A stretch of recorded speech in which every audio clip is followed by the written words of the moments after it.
Hey guys, what is up? It's Antonio. Welcome back to another episode here on Gladiator Disc Golf. Today I'm super excited about the episode because we're talking about hitting gaps and getting birdies. One of the hardest things to do in all of disc golf is consistently hit your gap. And now, on an open fairway, a gap can just be hitting your line. And so a lot of the principles that we talk about today can carry over to open fairway golf, but we're going to be working today in some wooded golf and talking about hitting certain lines where if you miss your line, you're hitting a tree.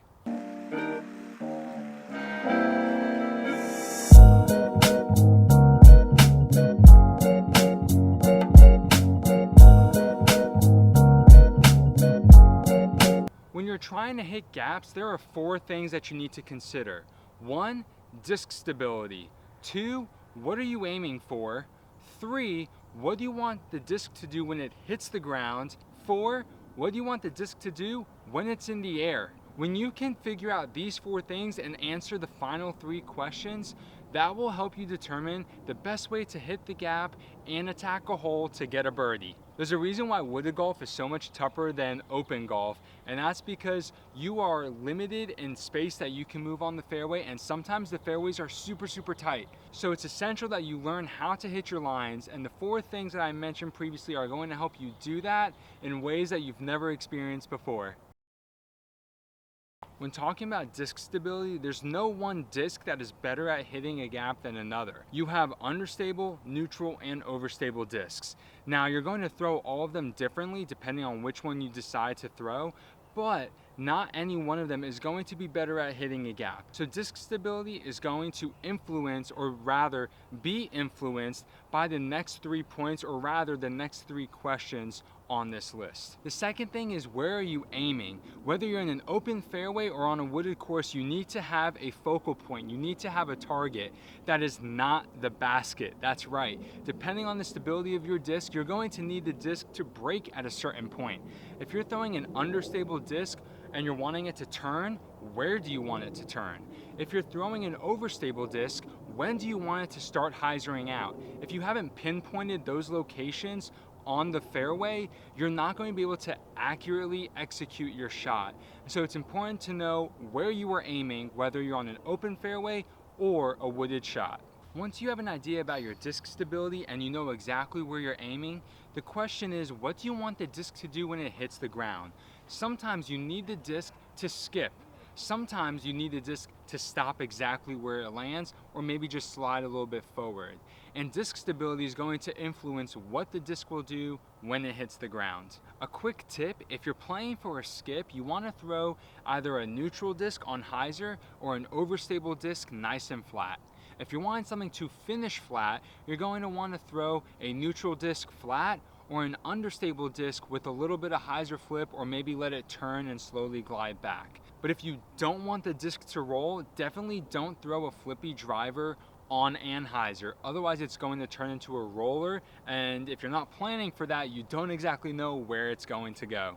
And then the final thing is, what do you want the disc to do in the air? And this is where disc stability comes back into play. Depending on the line, you're going to have to choose a certain stability. That's understable, neutral, or overstable. And ultimately, there's no one answer to this. Like I said in the beginning of the video, there's no one disc that's better at hitting gaps. It all depends on the gap itself. This hole is where I aced with the Loft Boreum just a couple weeks ago. It's a super fun hole, relatively short, but it is pretty tricky. When looking at this hole from this location, you can't even see the basket, and that's because it's directly behind one of these trees.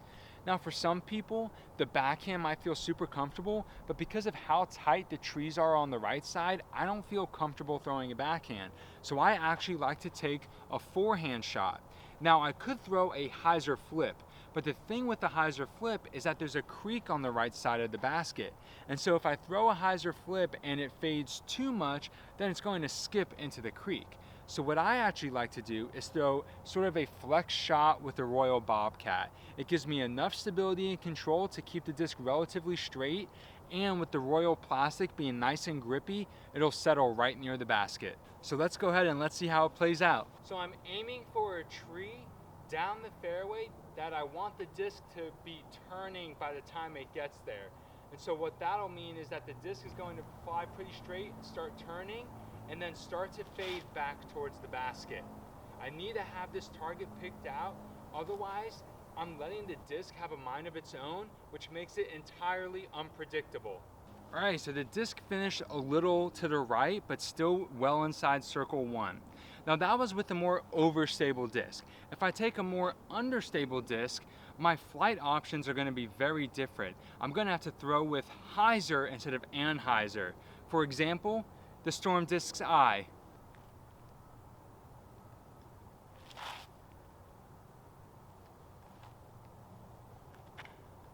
So you saw me throw two completely different stabilities on this hole, but achieve the same thing.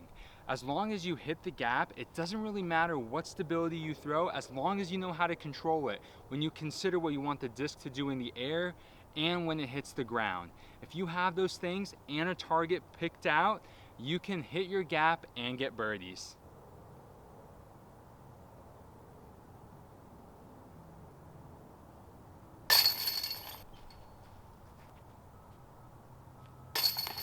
So if you've learned anything today, I hope you've learned that you need to pick a specific point.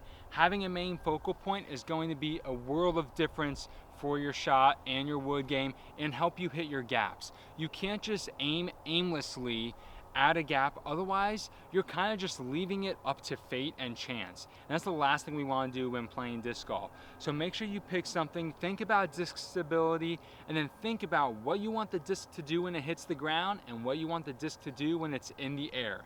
If you found these tips helpful, go ahead and give this video a like or comment down below. I truly appreciate it. Thank you so much, guys, and until next time, have a great round.